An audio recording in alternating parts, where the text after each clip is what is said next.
Beneath ceilings painted to imitate heaven itself, the apostolic palace stood silent and sealed. Frescoes of saints and angels watched from above, their painted eyes turned away from what unfolded below. Candlelight shimmered against gold leaf and scarlet silk. The air was thick with wine, fear, and a heaviness that pressed on the chest like stone. This was not a forgotten corner of Rome. This was the heart of Christendom. Along the marble floor, 50 women crawled naked on hands and knees. Their skin trembled in the cold air. Knees scraped against sacred stone polished by centuries of prayer. Their breaths came in shallow gasps, broken by sobs they tried to suppress. Terror ruled their bodies. Cardinals lined the walls in robes of red so deep they seemed soaked in blood. Some crossed themselves again and again, hands shaking. Others turned their faces aside but did not move. The massive doors had been locked. Guards stood at every exit, hands resting calmly on sword hilts, eyes fixed straight ahead. No one spoke, no one left. At the center of the hall, elevated above the room on a gilded throne glowing like molten gold, sat Pope Alexander VI. The Holy Father leaned forward eagerly, laughing, pointing, placing wagers as if watching a game. His face was flushed with wine and delight. Beside him stood his son, Cesare Borgia, silent and motionless, his expression carved from stone. Where his father indulged, Cesare calculated. His presence alone froze servants where they stood. This was only the opening act. What followed would shake even the most hardened witness. Johann Burchard, the Vatican's master of ceremonies, a man accustomed to excess and scandal, would later sit alone with trembling hands, ink bleeding into parchment as he recorded what he had seen. He understood that his words could either be buried forever or stand as one of the most damning testimonies ever written against the Church. This was the story of a wedding night that became a nightmare. At its center stood Lucrezia Borgia. By 1503, her name alone caused noblemen to whisper prayers. Rumors followed her across Europe: poisoner, seductress, corrupter of men. But those who dressed her each morning and listened to her cry in the night saw another truth. They saw a young woman whose eyes carried exhaustion far older than her years. They saw fear that never left her. Lucrezia was not the monster history painted. She was a possession. Her first husband had fled Rome in terror, convinced assassins were after him. He was correct. His marriage was annulled the moment it stopped serving papal ambition. He survived only because he ran fast enough. Her second husband, Alfonso of Aragon, did not survive at all. Lucrezia loved him. That love doomed him. On the steps of the Vatican, assassins strangled him while ensuring Lucrezia heard his final screams echo through the corridors. The message was unmistakable. Love was a weakness the Borgias would not tolerate. Now came the third marriage. Lucrezia was to wed Alfonso d'Este, heir to Ferrara, a man raised on ideals of honor and lineage. He begged to refuse. Diplomats pleaded. Bribes were offered. Alliances proposed, but refusal was not an option.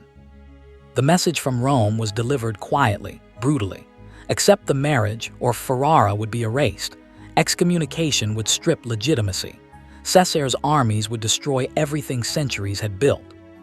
Alfonso rode to Rome, knowing he was walking toward ruin. What neither he nor Lucrezia fully understood was that this wedding was not about politics. It was about domination, about breaking two people to remind Italy that nothing, not bloodlines, not faith, not sanctity, stood above Borgia power. Rome received Alfonso d'Este with suffocating ceremony. The Vatican rose before him like a stone predator, half cathedral, half fortress. Inside, he was welcomed with smiles that concealed humiliation. Banquets followed banquets. He was seated among courtesans while clergy laughed softly. Hunting trips became demonstrations of Cesare's deadly precision. Jokes about Lucrezia's dead husbands were made openly by the Pope himself, drawing laughter from the court. Alfonso sat frozen, understanding he was already a prisoner. His letters home vanished. Guards shadowed his every step. Departure was impossible. Lucrezia sensed something dark approaching. Servants whispered. Strange women moved through hidden corridors. Cesare's presence became constant. On the night before the wedding, Lucrezia fled to the Sistine Chapel. Beneath the painted hand of God reaching toward Adam, she collapsed and begged for escape. The ceiling remained silent. The wedding ceremony itself was grand beyond imagination. Gold, incense, music, prayer. Alexander VI officiated personally. Bells rang across Rome. The city celebrated. Then came the feast. Frescoed halls filled with nobles, ambassadors, and cardinals. Tables overflowed with meat and wine. At first, it resembled any royal celebration, but as the night deepened, the atmosphere shifted.